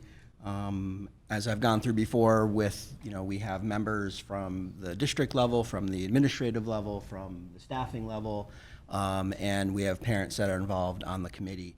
We had our first meeting, when was our first meeting? We had our first meeting back on June 23rd. We had our second meeting back on July 8th. At this point, we have gone over, how we're moving forward, how we're looking at the other subcommittees, particularly the transition subcommittee. We've looked at our goals, where we're moving forward to. Communication is obviously one of our big goals in communicating with families. And so we have started a creation of a website where we are going to link all the information. We started in our last meeting talking about a mission statement, which has turned into more bullet points because we thought it was more user-friendly. Right now, we have something such as sixth grade transition committee has been established to plan for the sixth grade move to PVRS for the fall of 2022. Committees will utilize input from a variety of stakeholders, ensure a smooth transition, overseeing all aspects of the sixth grade transition, including communications, finances, curriculum, encourage parent and student feedback to address concerns and support our community. And we're still working through that, and we'll be addressing that and finalizing that in our next meeting, which is on the 22nd, and we have another meeting for August 12th. So, we've definitely gone through a good amount. On that website, our agendas and meeting minutes will be posted. There's a space to put up events that's going to happen. Actually, today was our first meeting of our transition subcommittee, and that consists of the administrators of the schools. So for Bernardston-Northfield and Pioneer, it has teachers and it has more parents involved. And the focus of that really is looking at, what are we going to do for our students and what are we going to do for our families to ensure that we have a smooth transition. And the conversation has been focusing, and we met for an hour and a half today and had some great brainstorming and have some great next steps to move forward to. One of the focuses is, how do we address the 5th and 6th graders, and how do we create a great elementary year for them? So there's that concern of, they got to come in and they still have to be 5th and 6th graders. And as they move in, there has to be an idea of how do we then begin to start to transition them and their families. How do we provide culminating activities for not only the 6th graders in our elementary schools, but also for our 5th graders. So all that conversation has begun, talking about the traditions that have been in the past for certain schools. Some of those traditions might have been teacher-based. Some teachers have left. So, there's a lot of good conversations. Our next meeting, we're actually splitting out into schools and having those conversations so that there can be more specific as far as what's happening in Northfield and how they're going to address certain things, what's happening in Bernardston, and then some of the stuff we're going to do transitioning. One of the things that I think all the committee was excited about was, as we're moving forward with this rope course, bringing the 5th graders together as one from both schools and bringing the 6th graders together as one school, using the rope course and some other activities as a field trip, not necessarily as, you're coming up and seeing the school and this is, but more focus as a field trip. You're coming to, be together as one, because one of the goals is getting that group of students together as often as we can. So we definitely have begun the work. We have meetings set for the transition subcommittee. Next one will be on the 29th, when you guys are also meeting, and on the 11th. So we've definitely, we have the ball moving forward. We'll continue to report.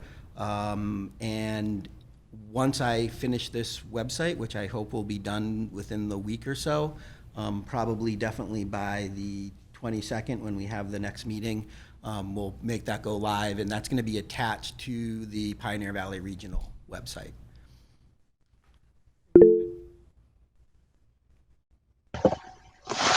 Any questions? I'm happy to. Michelle, you get your hand raised? She's frozen. Yes, I have my hand raised. I think a website is great, Kevin. Thank you so much for this update. I think the planning of this seems to be going well, and it's exactly what I did want to hear and see when I made my comments, 6 or 9 months ago, whatever it's been. So I really like the idea of the website and what you're doing. Thank you. And I'd just like to say, we have parents who are getting involved, we have teachers who are getting involved, and this is during summer hours, vacation, so it's great to have a community that's here and willing to take the time to make sure we're doing it right. So, Good, thank you. Any questions? Go ahead, Raina. So you said there's going to be a link on the PVRS website to this website? Yeah. Oh, great. Yeah, it'll be right on the drop-down menu. So I've created it as a page within there. So if you go into, it's not live yet, but when you go into it, there's like home, academics, athletics, and the next one will be 6th grade transition. It'll Great. be a drop-down for it. Kevin, would it be really difficult to put it on the Bernardston and the Northfields website, only because if I were a parent, that's the first place I would go to? So there's going to be links to the other sites too. So once we set this up, Bernardston can put a link right to there. Yeah, we're looking at multiple ways. We're looking at trying to do things through the next door. There's a lot of ways Because we've been talking about communication. If I was moving into the area and my children were going to be at one of the elementary schools, that's the website I would go to. And I give credit to Zach from the Greenfield Recorder, Yeah. who has been at both meetings, and I know he reported on the first meeting out, so we're getting information out that way too. So Zach has been in the loop, and Great work, thank you. so I had another question. You mentioned getting feedback, getting feedback from the community and other stakeholders, and I was just curious what mechanisms you're going to be utilizing to get that feedback. We're still in the process of that, but, as we move forward, we'll probably be getting surveys, pending on what we have questions, seeing, we might do a night where, we're available and parents can ask us questions, give us ideas, suggestions. So we've thrown a bunch of different ideas out there. We just haven't got there yet. Okay, great, thanks. And I would just comment, I appreciate the work that you're doing, you and your team. It's pretty exciting, and I think you're going to get a lot of amazing ideas coming out of this. So Yep. I have think fun. When you get a lot of stakeholders together, that usually happens. So thank you, Alan. Anything else? No other questions? I think you're good to go. All right. No, Question. Oh, Michelle. Go ahead, Michelle. is it Michelle or Nathan? Oh, Nathan. Maybe Oh, hands down. Thank you. Yeah, no, I just want to address again the long bus rides and the safety of the kids on the bus. Like we're talking about a whole new thing here, and really to ensure the safety and well-being of these kids, they need a non-driver adult supervisor on the bus. This was brought up at the last public meeting we had about the 6th grade transition. It still holds true to today, right? If we're doing this, there needs to be an adult non-driver supervisor on these buses to make sure these kids are safe. So how are you addressing that? So Thank you. that is, like I said, we've had 2 meetings. We have not dealt with the transportation yet. We definitely know that is a concern. It is on our to-do list. What that will come down to is coming to the school committee, and it will really be a finance subcommittee and a school committee decision on if that's something that people decide is absolutely necessary to move forward and allocate funds to. And then we would have to find people to hire for that position. That's something we should certainly look into. Otherwise, we are looking at potential lawsuits that we don't even want to go near. We should be proactive and approach this as protecting our children, our students, the best way we can, and that is having a non-driver adult supervisor on those buses. So I would like that to be part of the discussion. Thank you, Nathan. Thank you. Go ahead, Alan. Yeah, I would suggest that you reach out to other school districts that are transporting, that have 6 through 12 or have them in the middle school that start at 6th grade, and do some research there and just see how they handle it. Do they do something different? Do they ride the same buses? And that just might either provide some comfort or give you some ideas of how it's been addressed in other districts, or that it hasn't been a problem in any district. So that would be good to do. All right. Any further questions? Okay. Seeing none, I think you're good. Appreciate your time tonight. Thank you. Have a good evening. Thank Nice to Take see you care, all. you too. Okay, discussion and salary range for the Director of Finance position. Anybody got any questions or? Well, do we have any data to look at? Well, the numbers that we approved in the contract, they didn't provide us for this meeting, I think because of maybe the time frame. But I think the subcommittee, I know 4 people put in for the subcommittee. It was Jim Bell, myself, Alan, and Michelle. Was there anybody else that put in for that subcommittee that's here tonight? You might want to ask, is anyone else interested? Well, is anybody else interested? If not, I know everybody's jammed up with committees as it is now, and I think the people that put in, I know is Jim Bell, Alan Genovese, Michelle Giarusso, and myself. Would this committee accept us to be the subcommittee that looks at the director of finance position as a committee. And we can look at, you know, who's applied or what avenues we want to take and, Also certifications. yeah, well, that'd be I all mean, part of it. somebody's certifications Mm-hmm. would earn, if it, in the right area, would mean higher on the salary range. Yeah. So what the subcommittee would do is we'd look at the qualifications and the certifications and the experience, and we'd set the parameters of what criteria we'd be looking for in that candidate. I think what would be helpful, and I don't know, I guess this would end up being the subcommittee, as part of our work would be we do some research around to find out districts are around our size, what do business administrators or directors of finance, whatever their title is, what do those salaries look like? We want to make sure we're competitive, but also reasonable, so I guess that would become the work of the subcommittee to do that. Ultimately, however, I would say that I think the attorney would say the school committee will need to set the salary range for that position. And also, if in our discussions, we want to explore school districts that have management systems, what do they charge, what is the scope of their work? So I would think, we'll have the flexibility to be doing some research to find out what might work best for the district, long-term or short-term. I just have a quick question. Just a quick question. If we don't have a salary, I'm confused on where we are in the process. If we don't have a salary range already, how did we advertise the job? That's a great question. We already advertised for the job, and we didn't have that in there. And if we did this a while back, we would have had this all in a package. We would have discussed it, and we would have looked at research, and we would have looked at what people got, and then made that determination.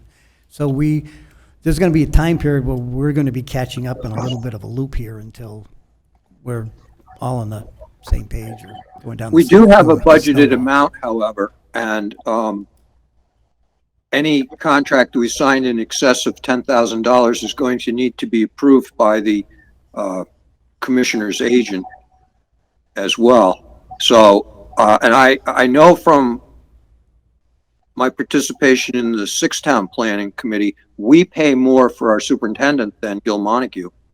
So I think we probably got enough money here. The problem is just the shortage. And so cross your fingers. We have a budget. I don't think all is lost, folks. Well, there may be a perceived shortage, but from my understanding, there's quite a few more applicants than the last time. So that's a good sign. It might be a sign of the last 12 months of what people have been through and changes in their jobs where they were working. And I'm open to individuals. I'm open to firms. And the subcommittee, I think, has got their work cut out for them in the time frame that we've got to work. The state does have the, final say, but my understanding is that some of the applicants that have applied are more than qualified. So we'll see who and what they actually have for qualifications, but from my understanding, it's looking pretty good. It's, and the salary range is going to play a part in that. So, and, if you're getting good experience, you may have to pay a little bit more. Yes, Karen? Does this committee have a date set to get together and begin their research? That was going to be my next comment. I was going to ask Mike if he would take the lead to organize our first meeting. I don't want to chair that subcommittee because I've got too much stuff already going. I would say Michelle just picked up the chair of the transition, plus she's chair of the district.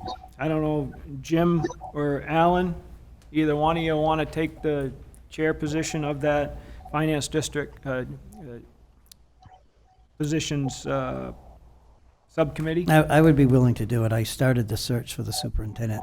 Okay. So I certainly have a lot of experience. All right. Jim Bell, are you okay with that? You have any input? I'm happy to let Alan do it. Okay. All right. That sounds good. The committee's good with that? Well, Alan will be the chair. And Nathan, you got your hand raised?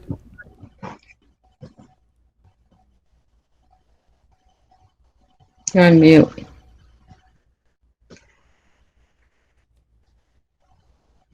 No. No, I guess not. No, I'm sorry, I forgot to put it down. Okay, go ahead. He said He said he forgot to put his hand Oh, down. all right. Something on new business or not? Yeah, we'll get there in a second. Not there. So do you want to schedule a date? Yeah, it should be real soon. Yeah. Next week, hopefully. How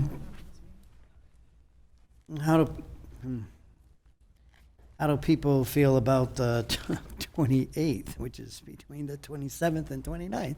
We want to wait that long? Or do we want to do it next week? Excuse We're in me, the, Alan? no, the following week. How about, yeah, I'm sorry, I jumped a week. We got a meeting on the 22nd. We could do it prior to, well, we may have a meeting on the 22nd. Do you want to hold it prior to that? Can we do it the 21st then? We can do it the 21st, or we can do it the same night as the other meeting if you want. That's up to you. I'd rather have it the same night. Yeah, I would also, because you kill two birds with one stone there. So what Yeah. time would you suggest starting? So we have if we did the 22nd would be a 7 o'clock meeting for the full committee, so, I mean, I'm good with 5:30. Yeah, that's a good time for me. How about you, David? No, it's Jim Jim. Oh, Jim. Bell. Yeah. Yeah. Yeah, I can do that. So 5:30. 5:30, the 22nd. So any suggested agenda items you have, please send them to me in the next couple days. Yep. And then we'll get, maybe, I don't know what the time frame is, the posting. You might want to check with the superintendent or Joanne on that to see when the close of that posting is You mean the posting for the position? for the position, and then we can, Ooh, it says position filled. and then we can also discuss the different other options. But I would ask, maybe on School Spring also, where they posted it, might tell you. All right, I'll have I to, think the link was set. I think the link Yeah, was in the email when they said it, the job was posted. so, I'll want to talk to you for a little bit before our meeting to clarify a couple of things. yep, all right. Just, let's see, Julie's back, I think, maybe Sunday.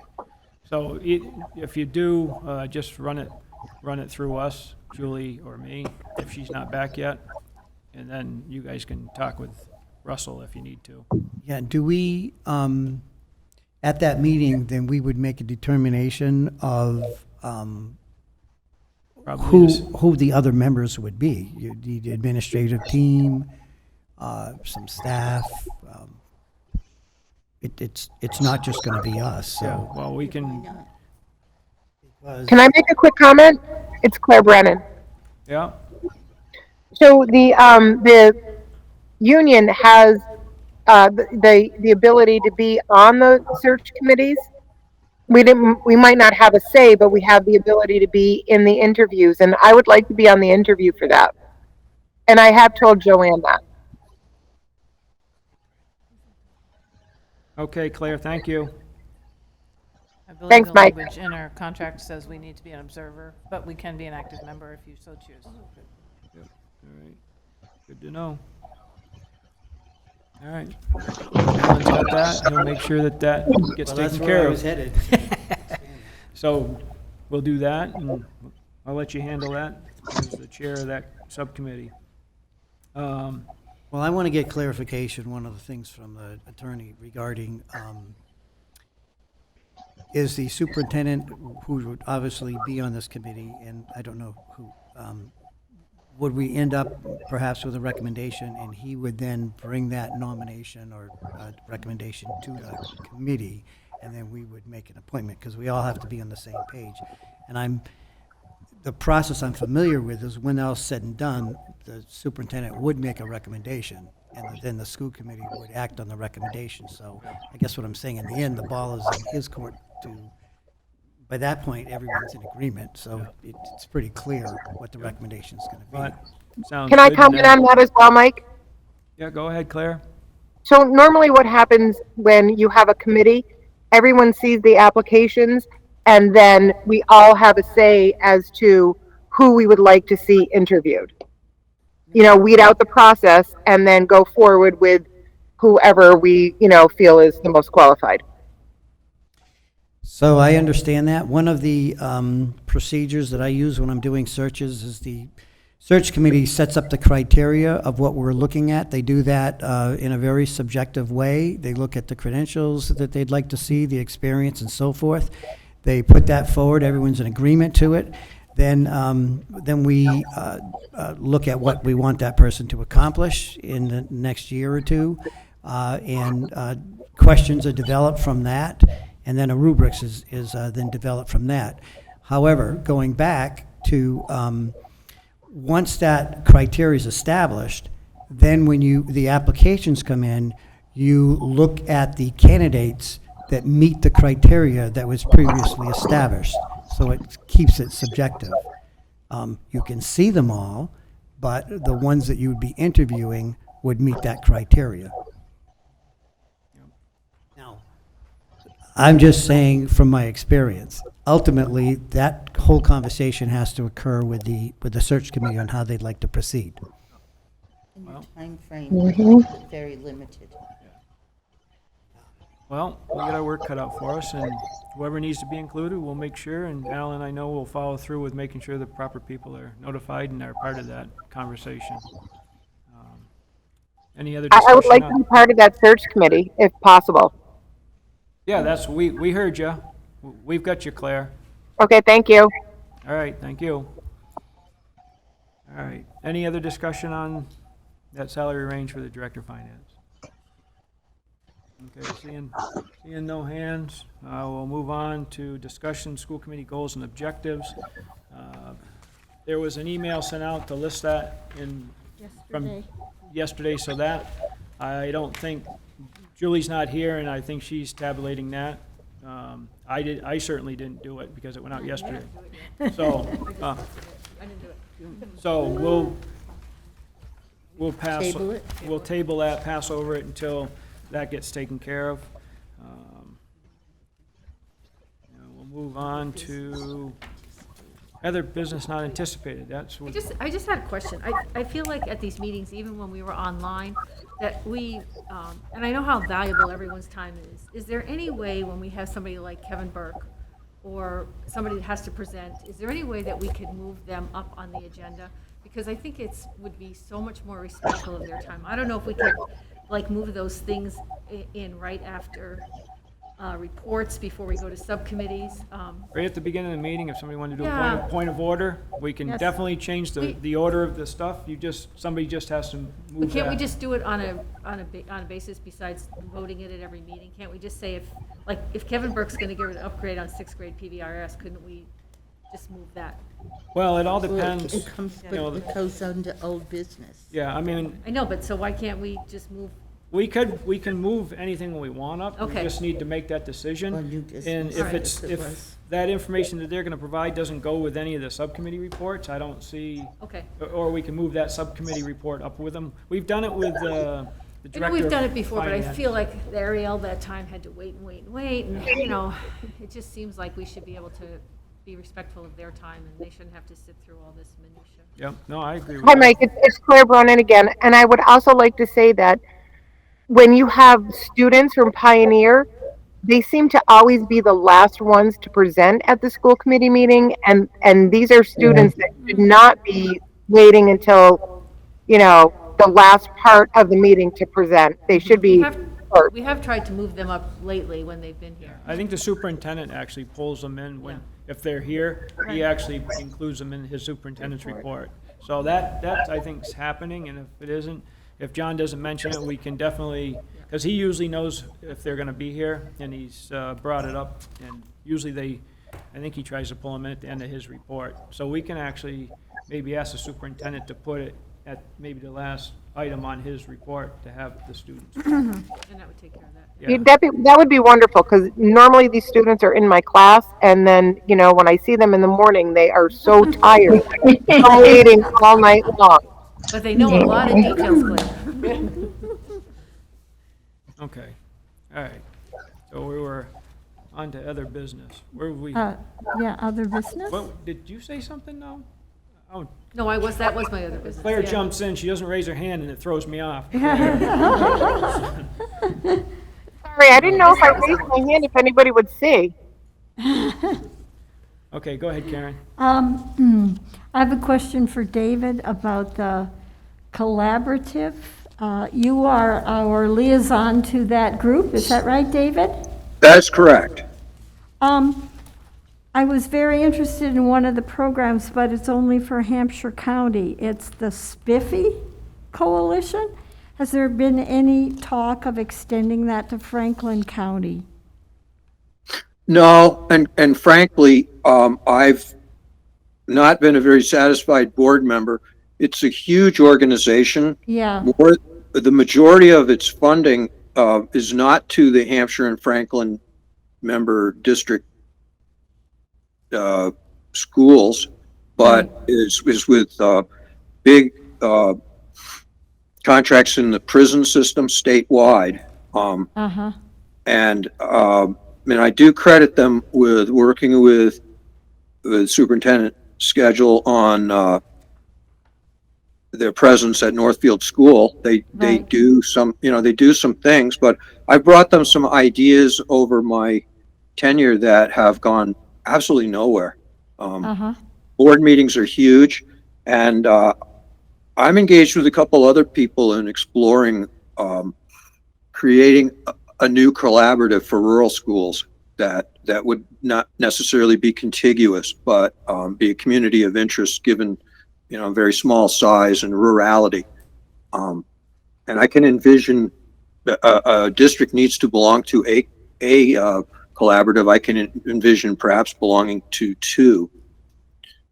So that's really the way I'm thinking about this, because it's a $40 million organization, but only about under 10 is devoted to the traditional work of a regional collaborative. I see. Well, thank you. And for your rural group idea, is there any way to connect up with the Rural Schools Coalition? Absolutely. Okay, I'd be interested in their getting more involved in a couple of things that came up as goals on for the committee itself. So, okay, we'll talk further. Okay. And I had one other thing. I'm going to the MASC Summer Institute this Saturday. Is anybody else registered for that? Okay. I wanted to, but I had another commitment. Is that Okay. on the Cape, Karen? No, it's in Marlboro. Okay. If you live in Boston, that's practically Western Mass. Yeah. Right. Definitely Worcester would be, right? All right. So is there any other business not anticipated at the time of the meeting? Anybody have anything else? Okay. Any old business? Nathan Swartz? Thanks, Mike. Yeah, I just want to address the superintendent's evaluation, which is really our most important responsibility as a school committee. We're responsible for hiring the superintendent and evaluating him every year. And there was a quarter of our committee that did not do that. It did not participate in the evaluation process of the superintendent. If you are not willing to do that, you should not be on this committee. That is one of the most important things we do. I think we should have 100% participation in that evaluation. So I just, it's for each member of this committee to think about. And those who didn't take part of that evaluation to think what you're doing on this committee. I'm sorry, we are in charge of the budget.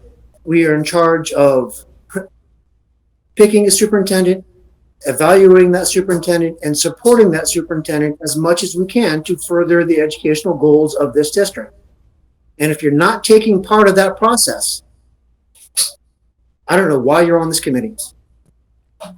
So, Nathan, I've been on this committee for 6 years, and I have not participated in that process for the last 3, and it's been deliberate.